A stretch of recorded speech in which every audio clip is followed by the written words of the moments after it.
Hey guys, welcome back. I hope you are having an amazing day. Let's get right into the stories. The first one is a pro-revenge story. The cast: Samantha, my buddy, the heroine of this tale; Bailey, the receptionist with questionable morals; Lucas, it manager and the story's villain; Jake, the CEO and company owner, also owning a couple of other small firms nearby; Emily, Lucas's wife. Samantha worked as a programmer and web designer for a small IT company alongside around 8 others, including her manager Lucas and the new receptionist Bailey. Lucas was a womanizing scoundrel who frequently made mildly offensive comments about women, clients, and employees alike, as if he had no brain-to-mouth filter. As Samantha put it, Bailey was an ambitious skank who would literally, yes, literally, sleep with the boss if he bought her new shoes, essentially trading sexual favors for bonuses. And she had received a bonus, just not for her work performance. The first time Samantha learned about Bailey's antics was late one Saturday afternoon when everyone else had left for the weekend, except her, as she had a project to work on. She was diligently typing away at her desk in the nearly silent office when she heard a squeal. Immediately getting up to investigate, she found her boss's door ajar. Another squeal followed and she walked in, only to find Bailey bent over the desk, her skirt hiked up above her hips, with her boss, pants around his ankles, deep inside her from behind. Yes, artistic license, but that's how she described it. Lucas looked furious and embarrassed, seemingly mid-climax. Bailey wore an expression like the cat that got the cream, no pun intended. She certainly didn't seem bothered about being caught. Regaining his composure, Lucas pulled up his pants and called Samantha back into the room she hadn't stopped to watch, and threatened to fire her if she let slip what she'd seen. The instruction was clear: tell no one. Act like it never happened. It's essential to note that this occurred during the height of the COVID-19 pandemic, and they were contemplating reducing staff, though fortunately that never happened. At the time, however, no one was sure about their job security. Samantha kept quiet. Lucas would occasionally remember that she knew about his misdeeds and give her dirty looks, but little more was said. He and Bailey continued their regular workplace trysts, and Bailey kept receiving bonuses that should have gone to the team. She was also receiving other bonuses, but no one would have been jealous if they knew. One Saturday, about 6 months after the initial shocking discovery, an opportunity for revenge, and technically malicious compliance, presented itself. Emily, Lucas's wife, dropped by. The staff was still there, and the office was lively and noisy. Lucas had excused himself to his office with Bailey earlier, knowing his wife would arrive later to meet him and wanting to get his business done before she showed up. However, she was early. Emily was standing at Bailey's desk. She was the receptionist after all, and Samantha saw an opportunity. In the absence of the receptionist, she offered to help, and Emily asked to see Lucas. Samantha obliged. The next part is a bit vague as Samantha skipped some details, but apparently she knew how to bypass the lock on his office door, something about the door frame being a little too big, and that's the vague bit.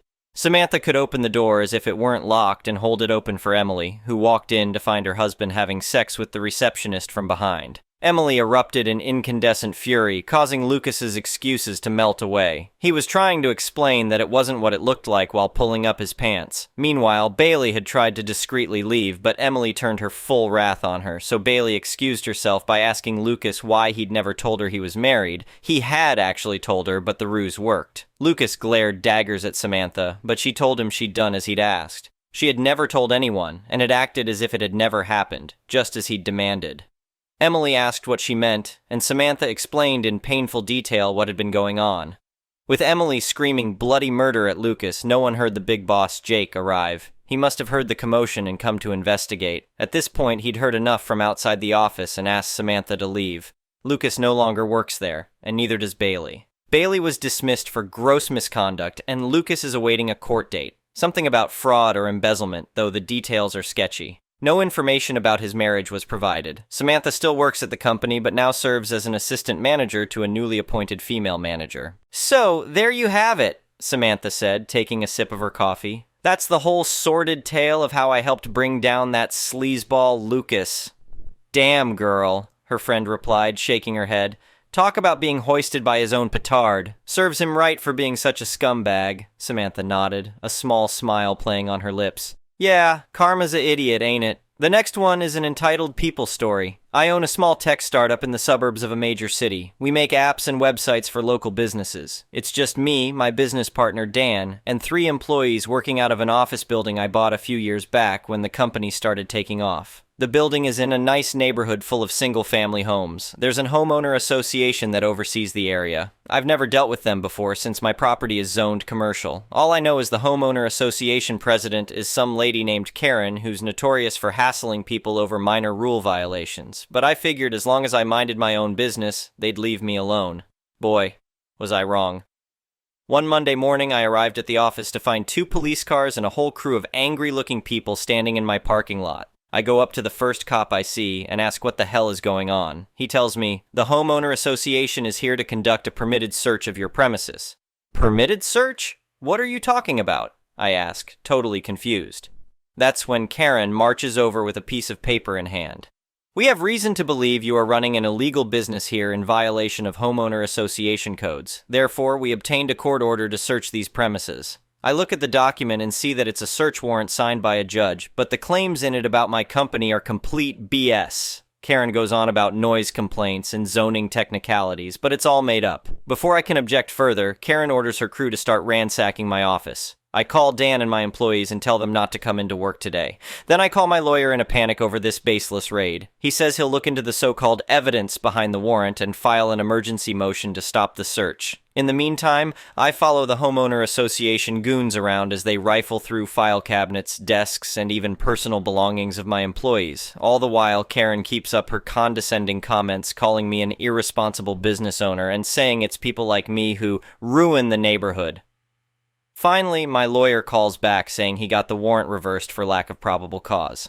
The cops order Karen and her cronies to leave immediately. As they're packing up, I tell Karen she better lawyer up because I'm suing her and the homeowner association for this harassment. A few weeks later, we're sitting in court for my lawsuit. My lawyer presents evidence that Karen fabricated the complaints to justify her vendetta against my company solely because it was a commercial property in a residential zone. He shows that she abused her power as homeowner association president to mislead a judge into approving a baseless search warrant. Her reckless actions caused serious harm to my business, including lost productivity and reputational damage. Karen's lawyer tries to claim she was just doing her duty to enforce homeowner association rules, but the judge isn't buying it. He rules in my favor, declaring the warrant invalid and the search illegal. I'm awarded a hefty sum in damages, and the court orders the homeowner association to improve oversight procedures to prevent this abuse of power again. But I'm not done yet. I decide to file ethics complaints against the cops who colluded with Karen despite the lack of real evidence. An internal investigation finds they violated conduct policies by assisting the homeowner association despite clear deficiencies in the warrant. They receive unpaid suspensions. As for Karen, the homeowner association holds an emergency meeting and votes to remove her as president. Turns out other residents were also fed up with her heavy-handed tactics. With Karen out of power, the homeowner association agrees to drop any claims against my property and stop harassing me. In the end, this traumatic ordeal leads to real accountability. Karen faces legal consequences for her corruption, the compromised cops get disciplined, and the homeowner association enacts reforms to restrain itself from targeting innocent businesses. As for me, I'm just glad I stood up to their bullying. It wasn't easy, but sometimes you have to fight back when people abuse their authority. In the end, justice prevailed, so to anyone else dealing with an homeowner association on a power trip, don't be afraid to stand up for yourself. The next one is a petty revenge story. This happened a few weeks ago. I don't know how it is done in Protestant churches in other countries, but in our church, there's room for solos, duets, or different groups singing to the rest of the church during the service, which is not a part of the liturgy. 2 of my friends, let's call them Mark and Lucy, who happen to be siblings, always sing a duet on guitar almost every week. Sometimes they ask some other people to sing with them too. One Sunday morning, I overheard them laughing and talking with other people, making fun of me, saying I sucked and how I couldn't carry a tune, and even the sound of me farting was pitchy. I know I'm not a good singer, but still, it was hurtful. So during the sermon, I excused myself to the toilet, and before I walked out, I decided to untune Mark's guitar, which was leaning against the wall at the back. When it was finally time for them to perform, it took him around 5 minutes trying to retune it while everyone was waiting and staring at them. It was really awkward, and even then, some of the strings were buzzing and he could not find their original key for Lucy to sing in. She ended up singing very, very low below her natural range, and it sounded like she was trying so hard not to burst into tears. It was so bad. Who sucks now, huh? The next one is a malicious compliance story. This story is from a few years ago. It's how I helped my sister and somehow got her company to willingly bypass their own idle time requirements. Her company went work from home after the lockdown and stayed working from home. At first, they required an always-on camera system, but that quickly went away as the amount of unintended nudity that comes from your average household is quite startling. Then they went with a system that tracks your idle time in teams. The amount of write-ups, meetings, group meetings, and eventual terminations for what was the dumbest requirement ever caused my sister to ask for help. She sent me an Amazon link for one of those USB sticks that jiggles the mouse. I told her don't use those as even lazy IT can detect them. At the time, Amazon wasn't selling mechanical mouse turners yet, or at least at reasonable prices, so I looked at building one. I found an STL file for this flowery mouse holder which I modified to be just straight monocolor and 3D printed it. I cut out 1.5-inch circular disc and put it on a weak motor and connected it to a power source through USB. I set the wheel to spin every 12 seconds for a total of 5 seconds at a time, but ran into an issue. Sometimes the disc spinning would not actually move the mouse. I found a company that would print stickers at $1 a sticker if I ordered 5 of them. So I found this basic pattern of squares and lines crisscrossing each other and had it printed to just under the dimensions of the disc. I stuck it on there and the mouse turner worked perfectly. I quickly ran into another issue. Since the disc was raised, it quickly got hung up on the mouse with the sticker.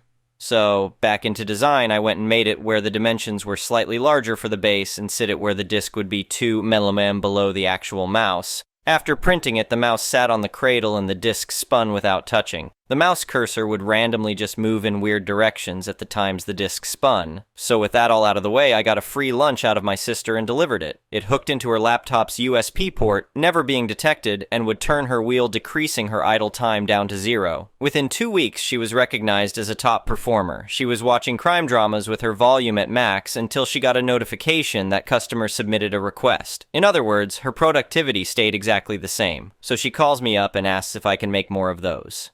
Thankfully, I saved the STL files and could order more stickers if I needed. I told her I could make each one for $25. The cheapest on Amazon at the time were like $50, and it only cost me roughly $12 to make them, which went down to $8 to make them at the end. She said several coworkers were asking her about it, and she said she would just give them my number. Within a month, I had built out 50 mechanical mouse turners, which was kind of waste as this company only had 32 employees. I miscounted. Sometimes I would meet 5 or more of her coworkers at a restaurant at the same time just so I wouldn't have to drive all over DFW. Then one weekend, I get a call from the CEO of that company. See, all of his workers were using these mouse turners, and he wasn't. So when the company published the report on idle times, his was abysmally low. That phone call was one of the most surreal I have ever had. At first he thought I was one of his employees. I told him I wasn't. I worked for a waste management company. But I wasn't about to tell him. He asked me about the mouse turners. I told him that I designed them for a friend, but that person no longer worked for his company. Again, lies. I was protecting my sister. Not like he couldn't figure it out, but still. He asked if he could get one. This is where the conversation went very weird. See, I tried convincing him to give up the idle timer requirements as it clearly wasn't important and only harmed his company. I laid out all of my points for it and pointed out that the CEO of the company is buying a device specifically designed to bypass his requirement. He would not budge. He was so into his company dogma that he just wanted one from me. I already had a few left over, so I told him I could make him one for $35. Here's the really screwed up part of the story. See, he asked for a full list of my clients, promising that no one would be fired. He just wanted to know how many. I told him that a list would be unnecessary as it's every single one of his employees. Literally all 32 excluding him. His response was to have the company reimburse each employee the $25 for the mouse turners and set it up where his company would contact me each time a new employee started. I said I had 10 left over from the initial batch of ones I made and can just give him those and have him contact me when he runs out. He agreed. Well, that kind of never happened as a company on Amazon made what is basically the same thing I was making for like $15. Theirs is much nicer than mine was too, lol. So a company set idle time requirements which caused issues at the company. Now the company buys devices for each employee so that bypasses the idle timer. The next one is an entitled people story. Context: I, 27M, just got back from a week-long vacation with my family. 5 younger sisters, 1 bro-in-law, myself and my dad. We had a great time and everyone got along for the most part. As far back as I can remember, my dad would take our family on vacation every summer. Although many of us are adults now and have moved out, he still plans and, very generously, pays for us to enjoy a vacation as a family. For this vacation, we all met up at my parents' place in AZ, where we grew up, and drove together to a cabin we rented in northern CA. Unfortunately, my sister, that was born right after me, we'll call her Kristen, 25F, had a pretty bad attitude the entire week. Background and family dynamics. During this vacation, we went out to eat 4 times. Each time, we made sure that everyone, especially Kristen, was asked what kind of food they wanted to eat. We've had issues in the past where Kristen didn't like the food we had ordered and was upset that no one listened to her when she said she wasn't a huge fan of what we were ordering. We frequently changed our dining plans to accommodate her, even though everyone else was on board with a certain restaurant. The last night we were there, everyone really wanted to go to a specific restaurant except her, given that we had compromised a few times before we decided that this time we would stick with our original decision as the rest of us were really excited about going there. Kristen was visibly upset. When we were walking into town, my dad talked to her and tried and tell her that there would likely be something we could find that she'd like. It was a large menu. The rest of the night, she was cold and negative toward everyone. As mentioned before, for the majority of our vacation, she had a negative attitude and was very pessimistic. My sisters and dad felt the same way. Yesterday, we all drove from the cabin back to my parents' place in AZ. After about an hour of arriving home, everyone went their separate ways, back to their respective homes in other states except for me, Kristen, and my dad. My plan was stay at my parents' place in AZ for 2 days before driving back to my home in a different state. I will be starting an extremely demanding job in a big city away from all of my friends, so I wanted to take the opportunity to see them one last time before life gets hectic. Build up. During lunch, I asked my dad about Kristen's travel plans. He tells me that she is leaving the following morning for a 5 a.m. flight. He mentioned trying to coordinate how she'd get to the airport as he wouldn't be able to take her. He had a flight to catch for business in another state after we finished lunch. I suggested that she take an Uber, and my dad said that when he mentioned that to her, she said she doesn't take Ubers. I could see that my dad was a bit concerned about figuring it out, so I told him that I would rather not have to wake up at 3 a.m. the following day to take her, given that I had plans with my friend that evening, but that if it absolutely came down to it, I would. He understood and was supportive of my plans and said that he would talk to her. He mentioned that he thought her apprehension with Uber might be the financial aspect and said that he would be more than willing to cover the cost of it for her. I go to hang out with my friend, my dad, I assume, talks to her, and then catches his flight out of town. Explosion. Later that evening, I'm about to go to bed, and I knock on Kristen's door to make sure she's good to go. I ask her if she's checked in for her flight, etc. Kristen: yes, are you still good to take me to the airport? Her and I never talked about this, so I'm assuming she spoke with my dad, but I'm not entirely sure. Me: I would rather not take you at 3 a.m. Have you talked to Dad? Kristen: Dad said you told him you'd take me. Me: I didn't say that. I said it would be an option if it came down to it. Are you able to take an Uber? It's really early. Kristen: an Uber is $120. Me: why don't you talk to Dad? He told me earlier that he was happy to cover it for you. Kristen: it's not just the money. I'm not comfortable taking an Uber. Me: okay, well, sometimes we have to do things in life that we aren't comfortable with. Kristen: even if it risks my life? Me: if you're so uncomfortable with it, why don't you change your flight to a more reasonable time? She didn't have any reason to be back to her home state that early. Kristen: I've picked you up from the airport many times before, in AZ when we come in town to spend the holidays with my parents. And it was twice? Me: at 3 a.m.? Kristen: no, but I would... Me: when you had plans to go out late with your friend for a month? I don't think you would. Kristen: whatever, dude. At this point, I walk away. This conversation happened through a closed door. She was in her room, and I was in the hallway. Aftermath and resolution. I call my dad to see what they had talked about earlier in the day before he left. Apparently, he had asked her about the Uber and told her that he'd be willing to pay for it. She said she didn't feel safe taking an Uber. I told him what happened and expressed my frustration. I explained to him that I really didn't feel so inclined to make sacrifices and go out of my way for her when I had just spent the last week being disrespected and watching it happen to everyone else in the family as well. Furthermore, I explained that it goes beyond this vacation, that 2 months prior, when we were on a vacation with my mom, I was snapped at numerous times by her for minor things. This has gone on for years to this point. At first it was just toward me, but now she's starting to affect others as well. I chatted with my mom about the situation, and apparently my other sisters had complained about Kristen's negativity on the trip. My dad said that he understood my frustration and would talk to her again to try and figure something out. My dad calls me back 30 minutes later. At this point, I've cooled off a bit. Me: Look, Dad, it's fine. I'll just take her. I don't want it to be a hassle for you. I was being a bit stubborn and I'm frustrated, but I'll do it. Dad.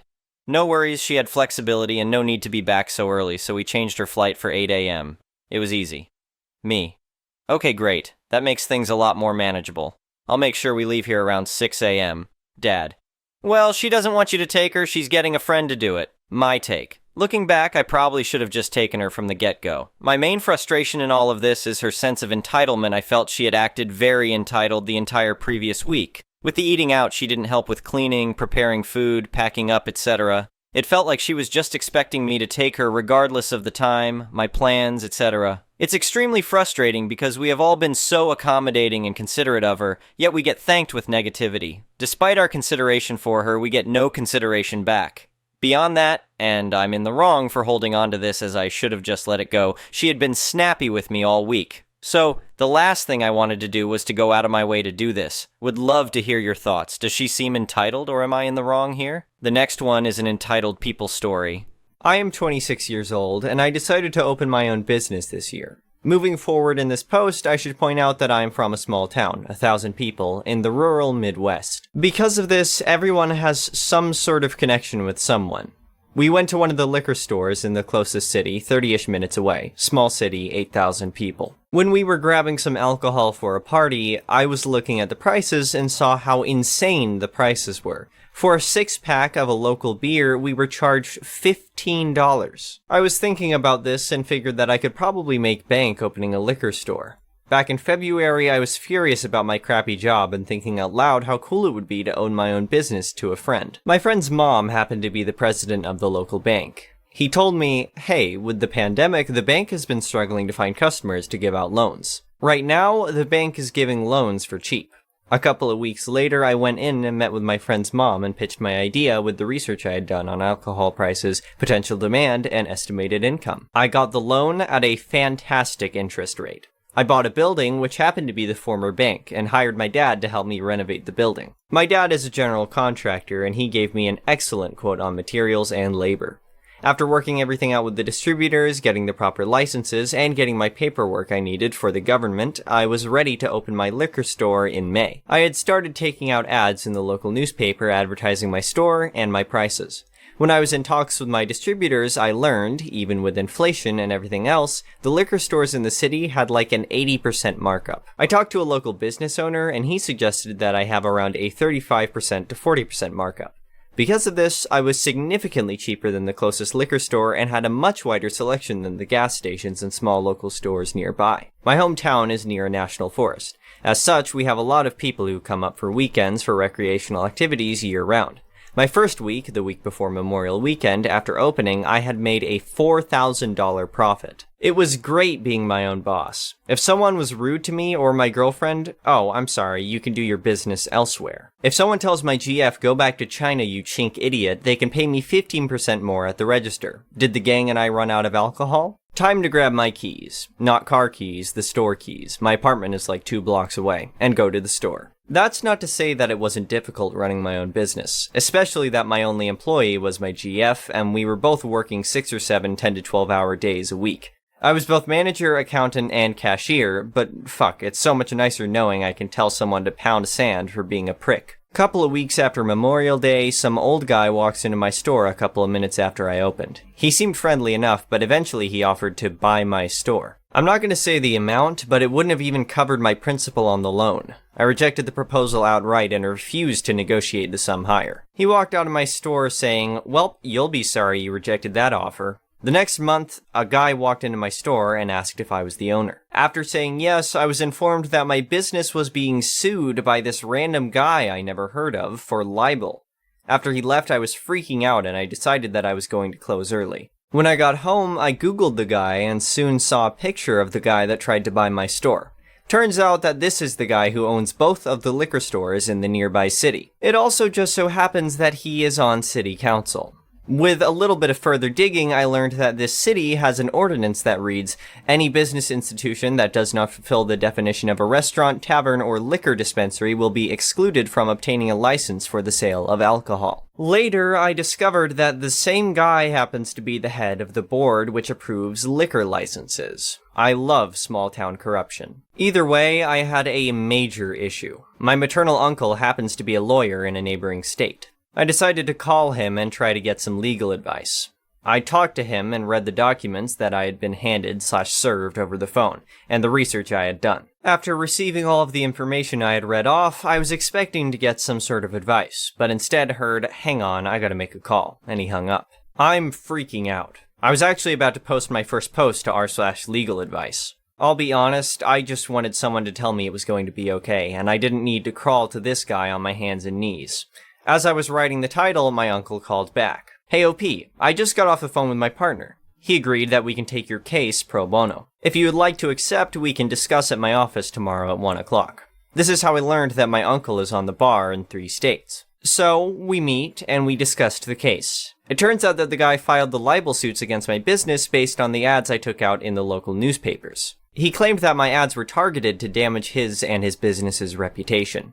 There were a few other things that I had no idea what was being referenced, but Uncle assured me that we would win the case no problem. 3 weeks later, the case is dismissed. But after, my uncle says, people like that piece of work will likely try to file another suit against you. If that happens, call me, and I promise I'll help.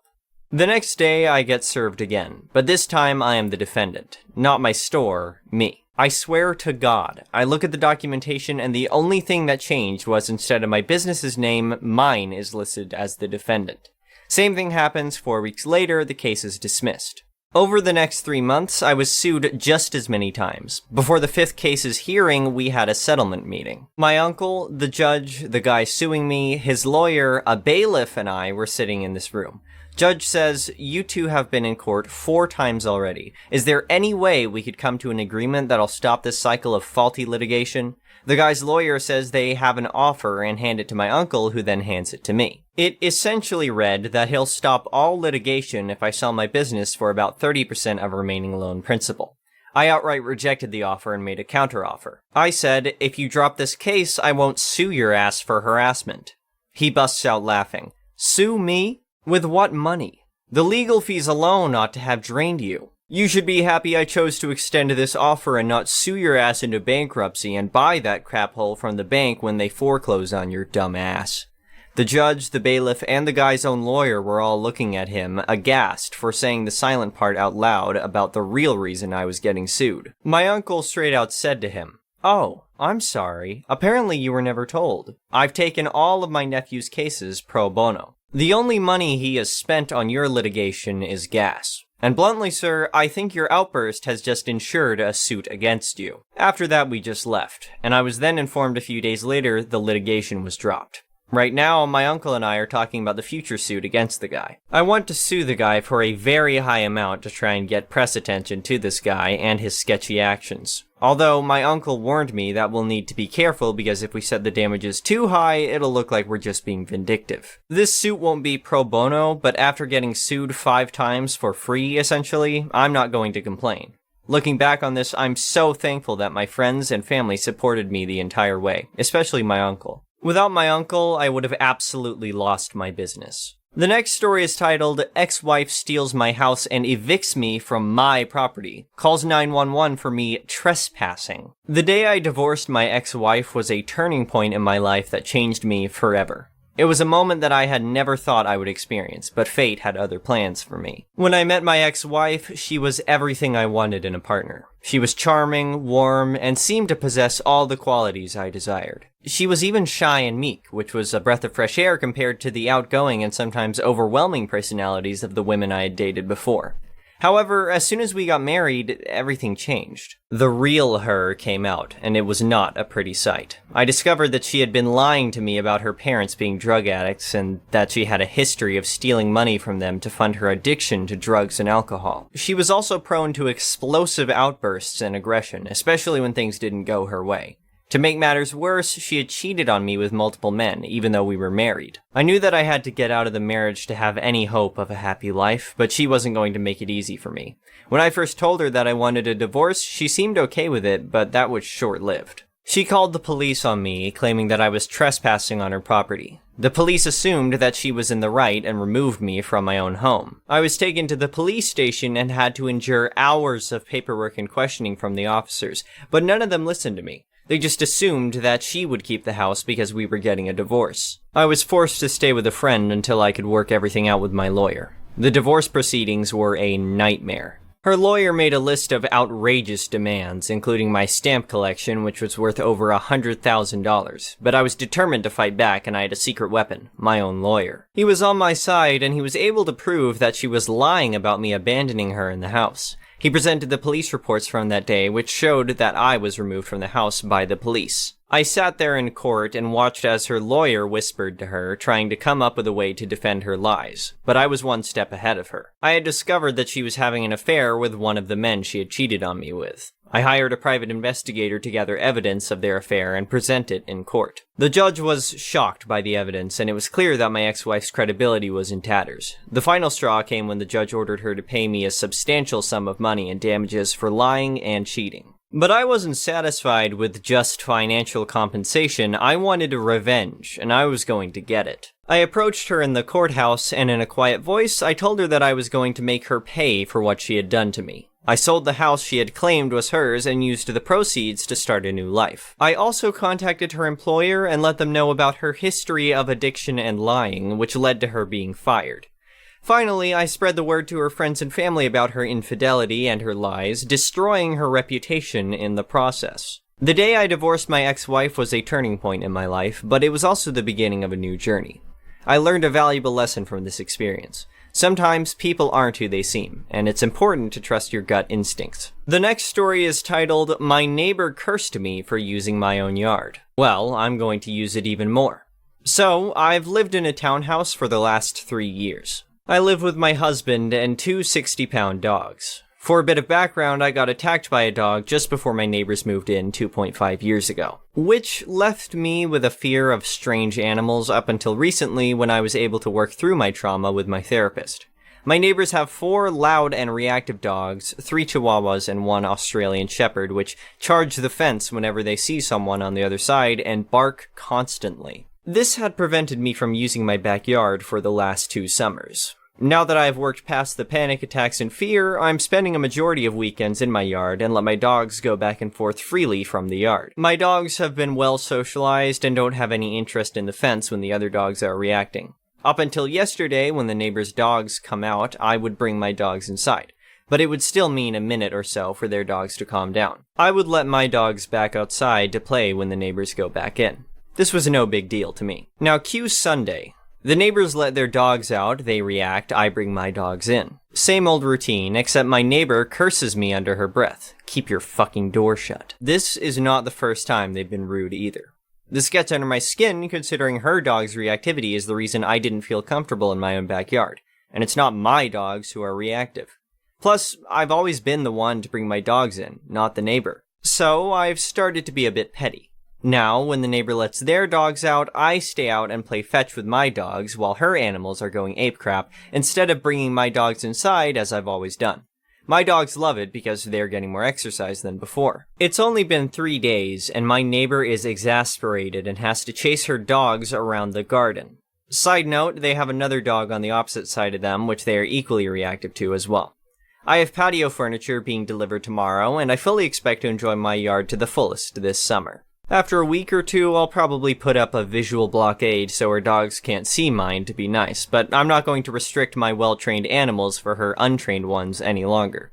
Don't appreciate my courtesy, I won't give it. The last story is titled, "Wait, so I have to put my money on the gift cards?" I work at popular redhead fast food empire, and since our lobby is closed due to COVID-19, all orders must be taken at the drive-thru. This puts me by our pickup window and listening to orders over the headset. Enter our star of the story, who I will lovingly call Karen. She drives up to the speaker and asks our drive-thru person if we have any gift certificates. Karen: "Do you all have gift certificates?" Coworker: "No, we do not. We do offer gift cards, however. K. Great. Can I have 15 of them? CW. Go ahead and pull up to the window. This is where it's mostly paraphrased, as I didn't hear the whole conversation from my position. Policy requires our manager to handle any gift card purchases and reloads. As my manager is getting the cards together, she asks how much she wants on each card and who they're for. Karen. I need $2 on each card. They're for my employees. Manager. Alright, so that comes to $30 total. K. Wait, I thought I didn't have to pay for them. M. Well, that's how the money gets put on the cards. You need to purchase the funds. K. That's ridiculous. I don't have to pay for them. I'm a business owner and I'm struggling because of the corona. M. Well, I'm sorry, but we can't just give these to you on the house. The rest was tuned out as another person came through our drive-thru and I had to help fill an order. From what I saw, Karen drove off without her gift cards. Why on God's green earth would you give your hard-working employees $2 gift cards to a fast food place? I'm glad that lady left without purchasing. Her employees deserve better. The next one is an entitled people story. So, this happened about a week ago, and I honestly am still fuming from this. I'm not sure if this belongs in this subreddit, but here goes. First, a little backstory. I'm a mixed ethnicity individual. I've been confused for many races over the course of my 29 years on this planet, but I'm literally Caucasian and African American. Usually it can be figured out, but the difference with me is my father is the Caucasian, so therefore my hair is straight. I'm originally from Texas and am usually confused for being Mexican, but now I live in Massachusetts and I've never had an issue with anyone concerning my race until this day. Also, I'm married to a Caucasian woman who had a child before we were married. His father is not in his life as much, and I took the responsibility because I love this woman and I love this little boy as if he were my own. He's 4 now, and I've been in his life since he was 1. Anyways, on to the story. My wife needed a few things from the grocery store, and she needed to run a few more errands, and usually she just goes and knocks things out herself because I'm asleep. I work nights. But this particular day, I happened to be awake, and I offered to go for her. She works hard and does a lot, so I definitely felt it was necessary to do something for her so she could just relax for the day. I took my son with me so she could just rest up and take it easy, and it gave me time to spend with my son for some bonding. We completed all of the errands, which went smoothly, and then headed to the grocery store to finish up our day. My son, being a typical 4-year-old, was full of energy, running ahead of me, laughing, and speaking to everyone he comes across, which I generally don't mind as long as he doesn't hit anyone and stays within eye view. As I'm making my way down an aisle looking for canned corn, my son jogs to the end of it when an older lady is entering at the other end. My son, being the sweet social butterfly he is, approached and exclaims an excited, "Hi, me 4 and me Ryan." Bless his little heart. The lady looked down and says, "Well, hello there. You shouldn't be running around unattended. Let's go find your parents." I didn't think anything of her statement because I assumed she just hadn't seen me. "Ryan, come back here, bud, please." He excitedly runs back toward me and starts running in circles because, he's 4, lol. I'm still searching the shelves as the lady walks past me and stops behind me. Again, I think nothing of it because it's a grocery store and you have to share the aisles. I turn my basket around and start to walk towards the front cash registers when this lady literally blocks my path. I say, "Excuse me," and try to walk around her, and she moves her cart in front of me again. I honestly thought she was just getting confused and said "excuse me" once again and tried one more time to go around, and she just blocks my path. The following convo ensues. Me. Sorry about that, we'll get out of your way. Lady. Oh, I don't think so. You're not going anywhere with that child. Me. You mean my son? Lady. That's not your child. He's white, and you're Mexican. You probably didn't even know his name until he said it to me. Me. Sure, whatever, lady. Can you just move? My wife is at home and anxiously waiting for us. Lady. Stop your lies. You're not taking him anywhere, you pervert. This whole time my son is standing close to me holding my leg because he was honestly getting scared. I was getting angry because I hadn't had much sleep and I have a short fuse anyway. Thanks, Dad. Me. As you can see, he's standing close to me because he trusts me and you're scaring him, so how about you buzz off? Lady. No, he's scared because of you. He just doesn't know how to express it yet. She looks at my son. Lady. Come on now, sweetie. I'm here to rescue you. Come with me. Thankfully, my son was able to communicate to her he wasn't going anywhere with her, but she was having none of it. She literally grabbed my son and began to run. It caught me off guard because I honestly could not fathom what was actually happening. My son starts screaming loudly because he was so scared, and this lady is just like, "Don't worry, sweetie, he won't hurt you, I promise." Suddenly, I snap back into reality and I begin to chase after this crazy wench. While running through the store, I yell for people to stop her and that she's kidnapping my son, and thankfully a worker stops her before she makes the exit. Lady: "Why are you stopping me? This Mexican here is trying to kidnap my grandson." My son literally is bawling his eyes out and extending his arms out calling for me. This lady was relentless and would not let go of my son even after he slaps her face multiple times. I laughed a little, not going to lie. At this point, a manager shows up and asks what's going on. The lady spoke before me. Lady: "This," pointing at me, "pervert is trying to kidnap my grandson, and I was just trying to escape." Me: "That's my son, you freaking psycho. Now let him go." The manager didn't know what to believe. I don't blame him, he was caught in a weird situation, so I pulled out my phone and showed him pictures of me and my son that dated a year or so back as proof. This lady still would not give up and accused me of faking them. Like, how would you do that exactly? I'll never know, but whatever. Sadly, there were two other ladies there taking the psycho's side and said I was attempting to kidnap my own son because there was no way we were family because of our different skin tones. One even called the police, which I was actually happy about because I knew they'd be able to review the security cameras. Even still, I called my wife to see if she could come to the store to get this situation cleared up quicker. As soon as I told her what was going on, she zoomed to the store. She got there about the same time as the police. The crazy ladies were giving their statement to the cops when my wife walked in. As soon as she walked in, my son goes, "Mama, help!" My wife is a true mama bear, and she immediately flew into a rage when she saw this lady holding my son. Wife: "Let him go now!" Lady: "Sorry, sweetie, I was just trying to protect him from this pervert over here." Lady 2: "Yeah, we saw him trying to kidnap him, but this lady saved him." The cop looks at the lady and is confused. Officer: "I thought this was your grandson."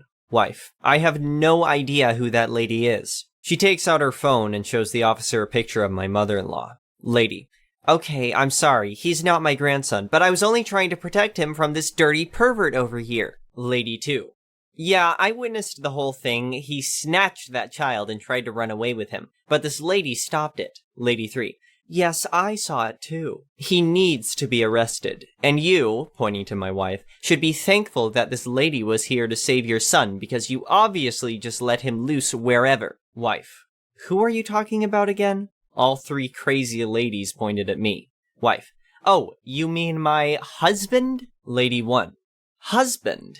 Wife: "Yeah, who do you think called me and got me here so fast?" I presented my ID to the officer and the manager, and my wife did the same. We also each showed pictures of us on our phones to prove we were really a family. The cop nodded in approval and handed us our phones back and jotted down a few notes. The three ladies, for some reason, still kept trying to say this was all fake and my wife was in on the kidnapping and said we needed to be arrested. My wife lost it at this point and let off some colorful words I won't repeat here, but she definitely got her point across. Then the nail in the coffin came for the psycho trio. The officer turned to the manager and asks, Officer: "Sir, do the cameras work here?" Manager: "Yes, we have them inside and out." Officer: "Okay, great. Let's go review." The three ladies' faces went pale, like ghostly pale. The officer reviewed the outside camera as I pulled into the parking lot and saw me take my son out of my car. And then, as I went up and down the aisles, and most importantly, the instance the woman snatched up my son and began to run. Upon his return, he asks, "Officer, would you like to press charges?" Lady 1: "Yes, I would." Officer: "Why would I be asking you that question? Shut your mouth and sit down." He turns to me and repeats the question. Me: "Absolutely." Lady 1 was charged with attempted kidnapping, false imprisonment, providing a false police report, and child endangerment. The other two were also charged with providing a false police report as well. To make matters worse for Lady 1, my son bruises easily and she left some terrible spots on him from where she was grasping him, but he's fine. This added a charge of child abuse to her rap sheet. I have court later this year, but I'm not sure when because of COVID. The officer will be following up with me in a few weeks. The next story is titled, Neighbor Tries to Steal My Land and Built a Shed on My Property claiming he's still the owner. It all started with a dream. My wife and I had worked tirelessly for years, sacrificing our time and energy to save up enough money to purchase the house of our dreams. It was a spacious, beautiful home with a front yard so large it felt like a park, and the cherry on top, it was just a 5-minute walk away from the beach. The beach holds a special place in our hearts because that's where we first met. We had both signed up for the same marathon and hit it off from the start. She's an attorney and one of the smartest people I know. I always had massive respect for her and try not to bring up minor inconveniences, which is why I hadn't mentioned anything about our annoying neighbor, Jackson. We bought half of Jackson's property, the half where our dream home now stands. At first, he seemed like a grumpy old man, but harmless. That was until he aggressively yelled at my wife's assistant when she was running late to sign the final documents. I should have taken that as a sign that something was off, but I didn't. Our first month in our new home was pure bliss. Our neighbor, Harry, quickly became like a brother to me. We would watch important baseball games together, and I would go over to his place every Sunday for a barbecue. Our life finally seemed perfect. But all that changed the day Jackson decided he wanted our front yard back. I had just come back from work when I saw him in our yard with a measuring tape. He was so agitated that he cut his finger, and when I went to check on him, he yelled at me for patronizing him. He claimed that the front yard wasn't part of the deal, and that he was going to build a shed there to store his gardening tools. I was shocked by the encounter and couldn't figure out what had just happened. Harry told me that Jackson was notorious for getting into rows with residents in the area, and his unreasonable behavior had only gotten worse since the death of his wife. Harry also told me that Jackson was a very unhappy man and that he would do anything to make other people's lives miserable. I was afraid of what he might do next, so I started to do some research. I found out that Jackson had a history of disputes with his neighbors, and that he was known to be litigious. He had taken several people to court over minor issues, and had even been convicted of assault for hitting a neighbor. I was worried about what he might do next, and I was afraid for my wife and our home. So I decided to keep my guard up and get my house fenced. Jackson raised complaints and said it was his property, but I brushed it off. My wife found out about the real reason for the fence and was shocked that I had kept it from her. She was concerned about the situation and wanted to help, so she offered to use her legal skills to help us defend our property. My wife started to gather evidence and build a case against Jackson. She discovered that he had a history of making false claims about property boundaries, and that he had been warned by local authorities about his behavior. She also found that the front yard was part of our property and that Jackson had no legal grounds to claim it as his own. With my wife's legal expertise and the evidence she had gathered, we were able to reclaim our front yard and make it legally ours. Jackson tried to fight it, but in the end he lost. The court ruled in our favor, and we were awarded the full front yard as part of our property. And that, my friends, is where the real story begins. With our front yard finally secured, my wife and I could relax and enjoy our dream home. However, we soon realized that Jackson wasn't going to give up that easily. He continued to make trouble, and we had to keep our guard up. We stayed vigilant, and my wife continued to monitor the situation using her legal skills to protect our home. Despite the difficulties, we never lost our love for the beach and our dream home. We continued to spend our days at the beach and invite friends over for barbecues in our front yard. We even started organizing community events and inviting all our neighbors to join us, including Jackson. Surprisingly, Jackson slowly started to change. He would show up to our community events and even help with the barbecues. He became a regular at our Sunday barbecues and started to open up about his life and the reasons behind his behavior. He had been struggling with the loss of his wife and had taken his anger out on others. My wife and I were understanding and compassionate, and we helped him through his grieving process. He became a different person, and our relationship with him changed for the better. He was no longer the grumpy, unreasonable neighbor we had feared, but a friend and a valued member of our community. In the end, our dream home and the beach brought us together, not just as a couple, but as a community. We had faced challenges and overcame them, and our love for our home and each other had only grown stronger. It all started with a dream, but it turned into a beautiful reality. The last story is titled Karen on a Plane. I was on an airplane, and right when we landed, a Karen in the back unbuckled and darted to the front of the plane to get off first.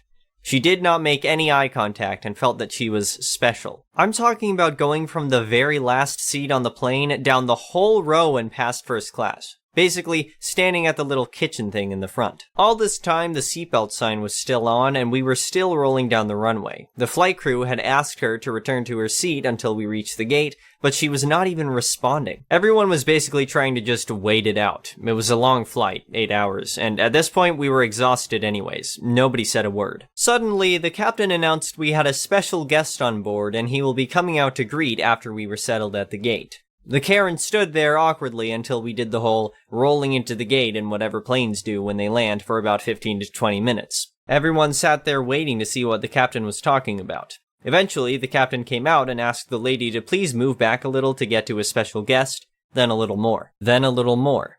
He was looking from row to row, trying to find a specific person. Everyone is watching and looking around to see who it could be. He kept going and going, asking the Karen to please step back a few more steps each time. Finally, as they approached the rear of the plane, he asked her to sit for a second while he grabbed the intercom at the rear of the plane.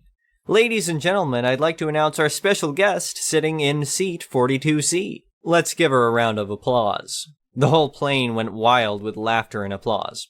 I loved every moment of that. The next one is an entitled people story.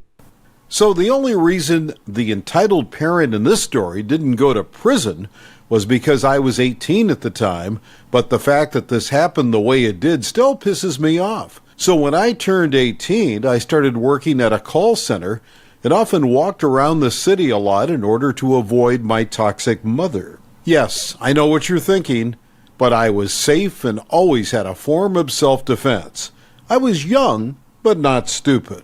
Anyway, that year, I experienced another growth spurt and went from a C cup to a double D cup. And I was getting a lot of weird looks when in public. As much as I hate to say it, I was a pretty young and naive girl. So I never thought it was because of the way my body changed, but I preferred to keep my distance from people. One day, I decided that I was going to go to Walmart so that I could pick up some yarn for a crochet project I wanted to work on while at work. We were allowed to crochet as long as we didn't avoid the calls that were automatically answered on our systems. While I was checking on the yarn, I noticed a kid who looked like he was 13 or 14 standing at the end of the aisle watching me. Thanks to my history of getting bullied and beaten up, I immediately grew cautious and started debating if I wanted to get my yarn here or go to the Hobby Lobby across the parking lot. Before I could make a decision, an adult man came up and started leading the son off. So I started to relax and think I was overreacting. That is, until the ED came back. ED, excuse me, but where did you get your implants? They look so real. Me, excuse me? I was really embarrassed and shocked, and I was already getting creepier vibes from this guy. ED, your implants. He waves his hands in front of my breasts and gets uncomfortably close to me. Where did you get them? Me, I was at a loss for words and didn't know if he was serious or just being a creep overall. At this moment, the kid came up and poked me in the right breast, and I instinctively smacked his hand away. Not caring that he was a kid, me, excuse me, but you really shouldn't do that, especially to a woman. It's not polite, and it's considered SA and SH. ED immediately got mad at me and started screaming at me to not touch his son. He said that it was my fault and that if I didn't want attention like this, then I should keep my fun bags put away. I was in tears and looking around for an escape, especially since the more the ED yelled at me, the closer he got to me. He started telling me that there was no way my breasts were real and that he needed to feel them to know for sure. He even told me that I needed to let the ES touch them so he could learn the difference between implants and real breasts. Remembering the fact that I had my pepper spray in my bag for any occasion where I needed to defend myself, I usually had a knife too. But that seemed a little extreme in the heat of the moment. I pulled the can of pepper spray and told them both to step back and get away from me. At this point, an employee turned the corner, having heard us yelling, and saw me holding the pepper spray. He freaked out and called for a manager before coming up and yelling at me, demanding to know what I was doing. Thanks to me being in tears, the ED was able to butt in and started lying to the employee that I was seducing his son and pulled my pepper spray out when the ED had tried to come to his son's rescue. The ES immediately started agreeing with the ED, and the employee was already saying that he was going to call the police, while the ED demanded that me and my big breast get kicked out of the store. Thankfully, at that second, one of my coworkers, a big burly guy who often gave me a ride at night after hearing that I took the taxi home at night because my mother refused to teach me to drive, rounded the corner, leading a manager right to the mess. The manager demanded that everyone shut up and calm down, and when we had, he turned to me and asked my side of the story.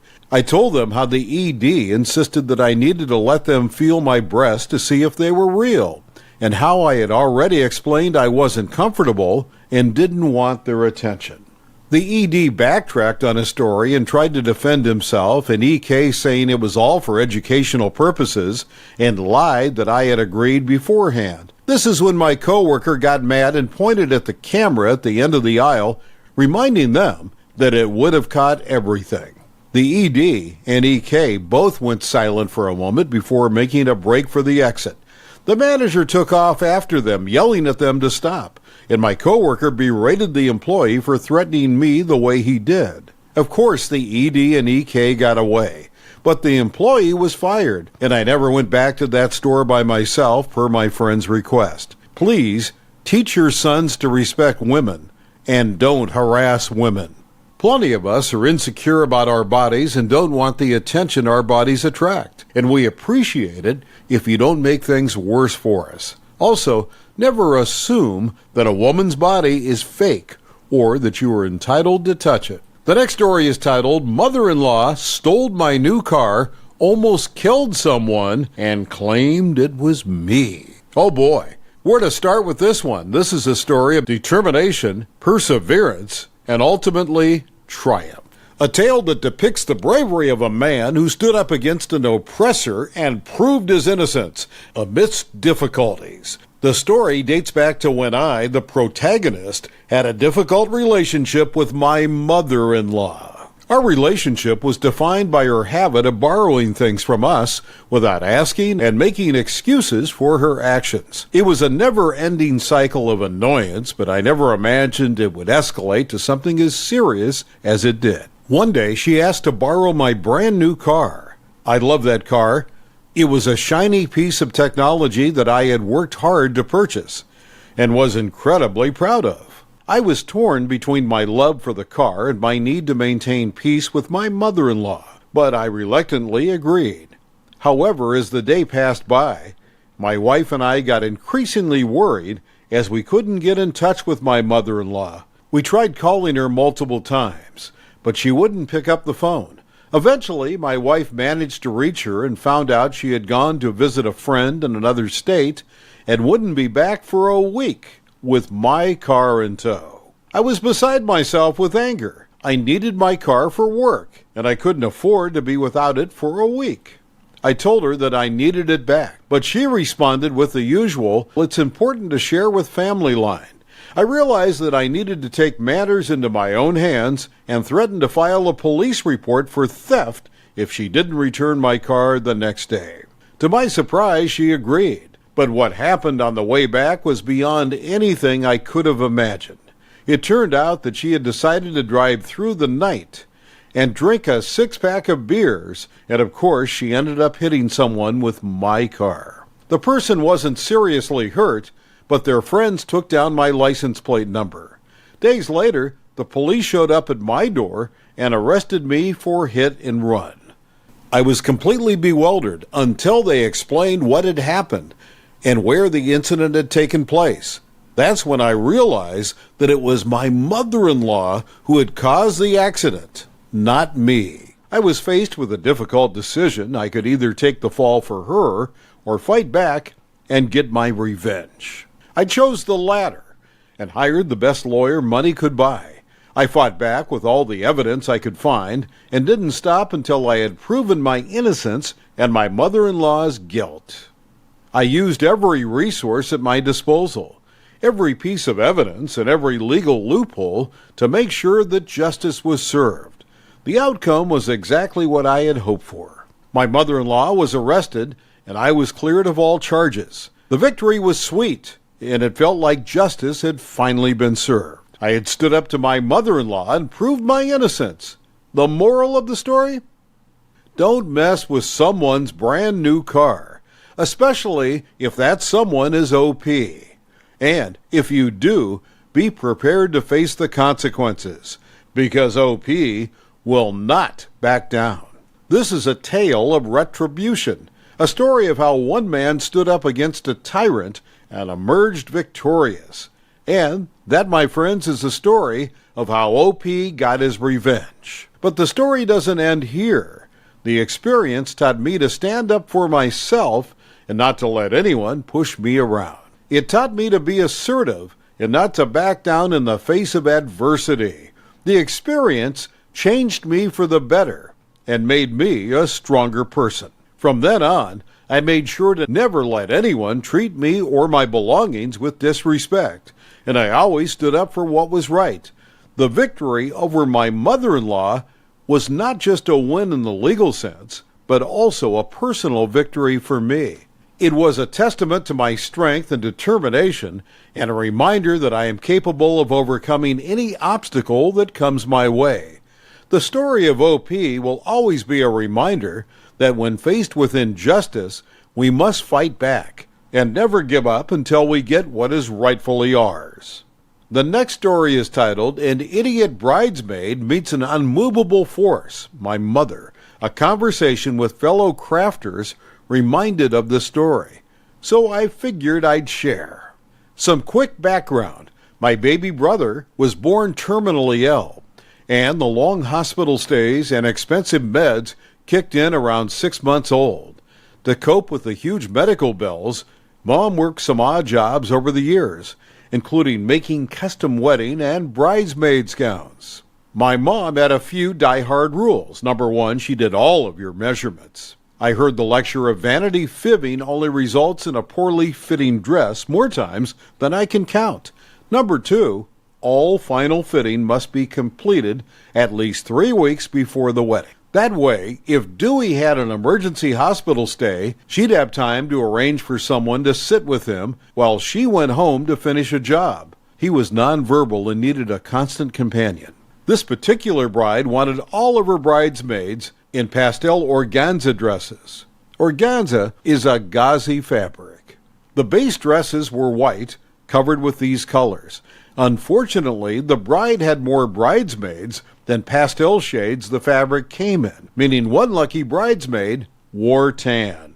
The bride refused to start a fight by assigning colors, so it was first come, first serve. When you came for measurements, you got to pick from the remaining colors. One bridesmaid lived 3 hours away and flat out refused to come to town to be measured. She insisted that telling us that she was size 8 was good enough. Bridal sizes are very different and didn't cleanly convert, so that meant nothing. Mom finally reached the compromise that a local seamstress could measure her and send in the measurements. 1 month before the wedding, Dewey was admitted into the ICU to be placed on a ventilator. Mom now had to find coverage enough to get 8 dresses finished off in the next 2 or so weeks. She pulled it off thanks to amazing friends, but it was tight. Dad was busy working overtime to pay the bills and dealing with us other 2 kids. Well, this idiot bridesmaid, BB from now on, still refused to have a final fitting more than 2 days before the wedding. She didn't want to waste a trip just because my mom was a horrible seamstress who didn't understand proper sizing. I was cleaning up seed pearls during that lovely conversation. My mom begged a friend to sit with Dewey for an entire day so she could do the fitting and adjustments all at once. BB was 2 hours late. When she arrived, she saw the hideous tan dress and began literally screaming about how it wasn't fair and my mom must have picked that color. She demanded that another bridesmaid return their dress and both dresses get swapped colors. It would have been 20 plus hours of work, So Mom laughed and told her it was a big no. The bride arrived and told her friend the color was the only option left, and she was sorry. But it was that or drop out of the wedding and pay for the dress anyway. BB finally agreed to put it on. Yeah, she'd lied about her size. When the zipper didn't go all the way up, Mom whipped out the measuring tape only to discover this idiot had shaved 1 to 2 inches off every measurement except height. Her defense was she wasn't going to let a jealous seamstress lie about her, so she fixed the numbers before passing them on. By this point, my mom was all but breathing fire. Her son's life hung in the balance, and this lunatic was making her life hell. My mom demanded double for the dress because she was going to have to add strips to the base white dress to make it big enough, then make a whole new overdress from organza. It was doubling the time and adding substantially to the fabric costs. BB fought over it, and my mom finally told her, "Fine, pay me the agreed upon amount and take your dress as is." Now the bride herself was bullying BB into just paying up. She finally agreed to it, and my mom told the bride to get BB out of her house. They could come back in 5 hours to get the dress. Thankfully, the redone dress was a perfect fit. BB paid the remaining balance and left after that. The day my brother died, my mom refused to ever make another wedding dress. She's only made one in the 21 years since as a favor to the friend who spent that ill-fated day with Dewey in the ICU while Mom fought with BB. The last story is titled, "He Lied to Me, So I Left His Number Everywhere." I'd been dating this guy I really liked for 3 months. I was happy and I thought things were going great. Eventually, I kind of just started feeling like he wasn't being honest with me, so I wanted to end things. Every time I would bring up my concerns, he assured me it was all in my head and I needed to relax. He had at least 2 chances to leave me alone. The day before yesterday, he showed me something funny on Facebook he had posted, but when I went back the next morning to see if I could send it to one of my friends, and it wasn't there. So I started searching him under a different name, and I found his real Facebook with all the pictures and videos of his actual long-term girlfriend in another state. He looked very much in love, and I was very disappointed because I never knew and wouldn't have stayed around if I would have. And I gave him chances to leave me alone. So yesterday I spent all day signing him up for everything I could find that asked for a number. Cat facts, weather updates in different states, car insurance quotes, life insurance, Bible verses, coupons, everything I could find. His phone will be so full of spam. Then I posted screenshots of our conversations all over their pictures together from as recent as the night before. And I took out his name so the number was visible at the top. He was so mad at me. I have never done anything like this before, but for years men have been lying to me, breaking my heart, making me feel stupid, and it hurts. And I just snapped. But I do not feel bad, and I will not apologize. The next one is an entitled people story. My mom was handicapped due to a stroke, and she had to use a walker to get anywhere. Her and my dad loved this local seafood restaurant. It was their favorite place to go for dinner. It was really a popular restaurant and always crowded. It had a long line to get in. We get to the restaurant and my dad drops us off near the front and he goes to park. The line was long as usual to get in. My mom and I waited for what seemed like forever to get to the hostess stand.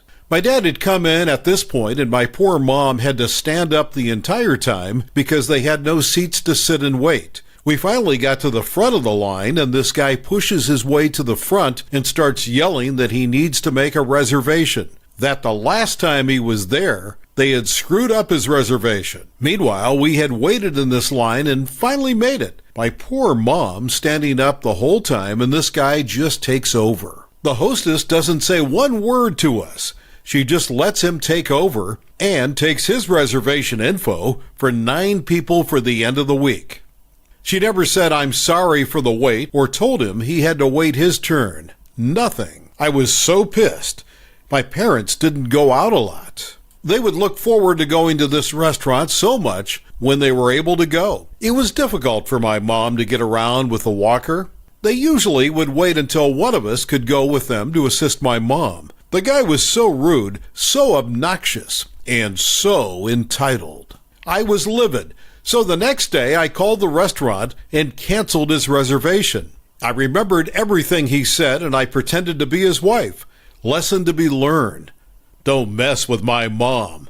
God rest her soul. She didn't have many opportunities to enjoy life after her stroke, and that guy messed with her. My only regret is that I couldn't go back the night of the reservation to see his reaction. The next story is titled, Just Be a Set of Fingers, Okay? I was a legal secretary at a small law firm. Due to the nature of the firm's business, they seldom appeared in court and mainly fought through court documents. So very strong emphasis was placed on error-free, perfect documents. Secretaries were held accountable. One staff attorney, R, just couldn't keep a secretary for more than a few weeks. Eventually, out of desperation, the executive director asked me to work with R to figure out what to look for in hiring his future secretary. He didn't use a computer, so he handwrote documents while other attorneys created computer drafts. Secretaries were responsible for typing, inputting revisions, fixing minor errors, and ensuring that court rules were followed for all documents. So I did. He was enraged, stating how dare I change his documents. So I did. He was enraged, stating how dare I change his documents. I pointed out I made small corrections, fixing spelling and grammar errors, etc. I was careful to never change something that was context or legal, and would simply note those for his review. But he just insisted he always wrote exactly what he wanted. I said, so, you just want a pair of fingers, no brain? He stated emphatically, yes. So I did exactly that. Didn't correct spelling of client's name, didn't correct defendant to plaintiff, didn't correct or even flag anything. It was incredibly hard for me as I had spent years proofreading and correcting as I typed, and my higher-than-average salary reflected that. But he got 10 fingers no more. It only took one 45-plus page document for him to come say he changed his mind, and he also wanted a brain. I think because I was willing to obsessively and obviously pettily comply with his original request, he woke up a smidge. We had other run-ins, but eventually reached a mutual semi-respect, me for his dedication to good causes, and him for sincerely wanting to ease his workload. The next story is titled, Mom Steals Keys to My House and Moves In. Calls 911 when I kick her out. Today I want to tell you a story that I find interesting and maybe even outrageous a little. I'm married to an exceptional woman and my life couldn't be better. But a little time ago I must eliminate my mom out of the story. She was the type of mother I would never want for my child. She always reminded me that I'm not good enough for her, and that I never was. She always acted like crap around and with my wife, which was also very annoying. But I tried not to say too much, as my wife values child-parents relationships a lot. I also have a younger brother who is absolutely a mess. He's 24 and he still lives with our parents, but my mother always loved him more. So that's fine for her. I told my wife many stories from our childhood, and she told me that anyone could clearly realize that my younger brother was the favorite child of the family. My mom never asked my younger brother to do anything around the house, as I was always the one to do them. With all of this, I still tried to be the best son that I ever could be. I always invited my mother to our apartment, where she always told us that we were poor and we were going to die in that apartment and never improve our miserable life. My wife always bought her gifts and so on. She tried making things right for both of us, but it never worked, as my mother was selfish and mean. After almost 4 years of living in a small apartment, we finally had enough money to buy our first house. Our dream was finally a reality. We bought a house together. The house was in an area that we both loved a lot, and the house was just amazing. It had a big yard, a small pool, and a place for barbecue. The house was big, nothing huge, but we loved it. I can't believe we did this, said my wife on our first night in our new house. It's amazing, I replied, stunned by everything. As soon as we moved, my mother started rambling about things she didn't like about the house. She didn't like the area, the house colors, and structure, but the thing she hated most about the house was probably me. She told me that we didn't deserve the house and that the apartment fitted us better. That apartment you had was way better, she said the second time she visited. This house doesn't make any sense, she added. You always said that you hated the apartment and that we should buy our own house, replied my wife. We finally have our house. I thought you would be happy, added my wife. Yes, buy a house, but not this one. You know how beautiful my house is, the house you grew up in, she said, looking at me. You chose the wrong wife, and now the wrong house, said my mother. Stop this nonsense. I'm done letting you talk down to my wife. You don't like the house? Leave, I shouted. Why do you hate me so much? My wife asked, crying. I like nice and beautiful things, but apparently you don't have any of those, replied my mother with the most annoying facial expression. Also, you cannot kick me out. I am your mother, she added. That's rich, Mother. How about you keep your opinion to yourself?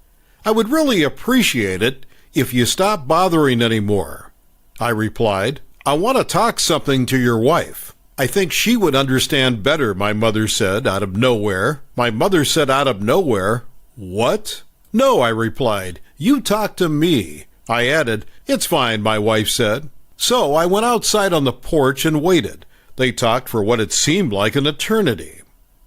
But after another few minutes, my wife opened the door and told me to go inside. Your mom wants to talk about something with both of us, said my wife.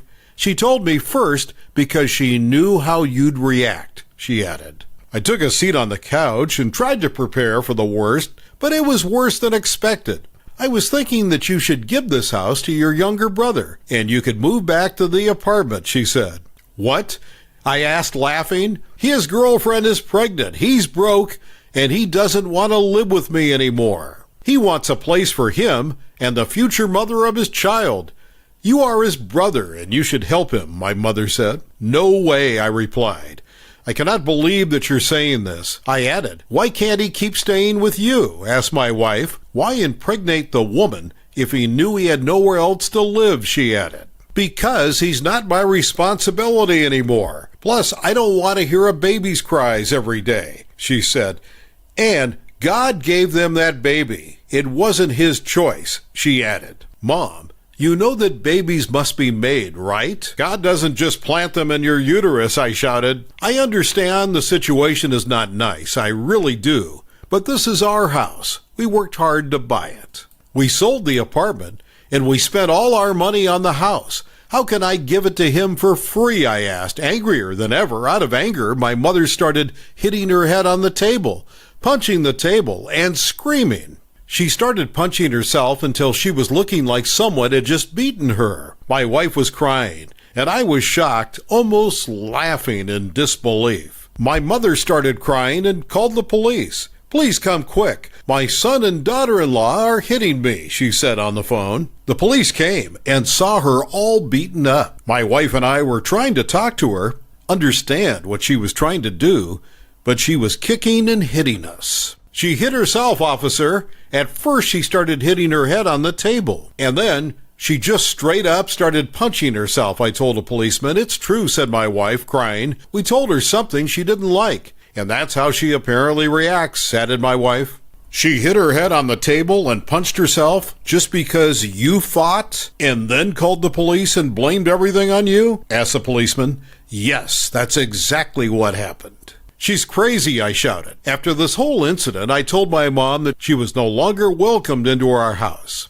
But little did we know about what she was about to do a week after the event when we went for a little vacation. When we left, we noticed that the main house key was missing, but we thought we had lost it around the house, so we took the spare key. 5 days later, when we came back home, my mother, brother, and his girlfriend were all there. My wife and I saw them through the windows dancing around the living room. I knocked at the door and waited for someone to open. My brother opened the door, hugged me, and smiled. "I didn't know you were coming," he said. "Thank you both for this," he added. "For what?" I asked angrily. "For the house. Mom told me you were giving it to me," he said. When I heard what he said, I barged inside and I started screaming. "Are you insane, Mother? Stealing the key and moving into our house? Are you not ashamed of yourself?" I shouted. "Get out," I added. She grabbed her phone and called the police again. They came to the door, and as soon as they saw my mother, they both laughed. I told them everything and even showed them video from the security cameras. I managed to get her arrested and to obtain a restraining order. I never saw her again after that day, and I never want to see her again. The only good thing that came out of it was now my brother had the house to himself, with Mother in jail. The last story is titled Something Fishy. I grew up with a crappy dad. I won't go too deep into it, but suffice to say, it's taken a lot of time and therapy to get past. I was really a sensitive kid, and he was particularly skilled at making me feel overwhelmed and invalid. One particular week, he had taken things way too far, and I was at wit's end with his crap. He had just gotten a brand new fancy car, one of those high-end Audis, with all the bells and whistles. This thing was his pride and joy. My sister and I weren't allowed to eat or drink in the car, and he was pedantic about shoes being absolutely clean before getting in the car. The only dirty thing allowed in the car was his filthy sports gear that he never washed, which permanently lived in the boot. Anything like towels from the beach, fishing gear, or slightly dirty shoes had to be cleaned first or transported in the dedicated fishing truck. The sports gear stank to high heaven, and I never understood why it was an exception. He was also using this anti-smoking concoction made with garlic, and the smell seeped out of every pore of his body. So choosing where to sit in the car was a Russian roulette of olfactory torture. At the start of this week, full of taking crap from him with no outlet for my frustration, he had come back from a fishing trip, and this made the wheels start turning in my head. The boot of his car had a panel on the top of the spare wheel and a panel next to the spare wheel for some tools. My dad was useless with tools of any kind, so I figured he would never look there, and thus the plan came to life. There was a chest freezer full of bait in the garage, and one weekend when I was home alone, I took my chance. I carefully pried open the small compartment under the spare wheel and nestled the frozen fish I had selected amongst the tools. I placed everything back exactly as I found it and went on with my weekend. Come Monday morning, his car had a light but distinct smell of fish. He didn't seem to notice, but I was satisfied that my plan was unfolding. That satisfaction was confirmed when my mom started complaining a couple of days later about the smell, telling him his sports gear was getting disgusting. Skip forward a week, and things were smelling ripe, and my sister and I had convinced my mom to drive us to school, so we didn't have to sit through half an hour of nausea every morning. My dad had finally removed his sports gear, and my parents were now at a loss as to where the rancid odor was coming from. After getting the car clean, the smell was still there, and tensions were beginning to rise. It came to a glorious climax when my dad had to go on a week-long work trip in the dreaded smelly car, and I got to spend the week deviously imagining the horror of a road trip in a car with the rotting corpse of a fish. By the time he came back, the smell was gone, and I never found out how he got rid of it. For all I know, there might still be a fish skeleton in that little compartment in the boot. It's been about a decade since I did this, and it still gives me great satisfaction to think about. I do wish I knew whether the fish was still there when he eventually sold the car. Thank you for watching. I would really appreciate it if you could like the video and subscribe to our channel if you haven't already. We'll see you again tomorrow.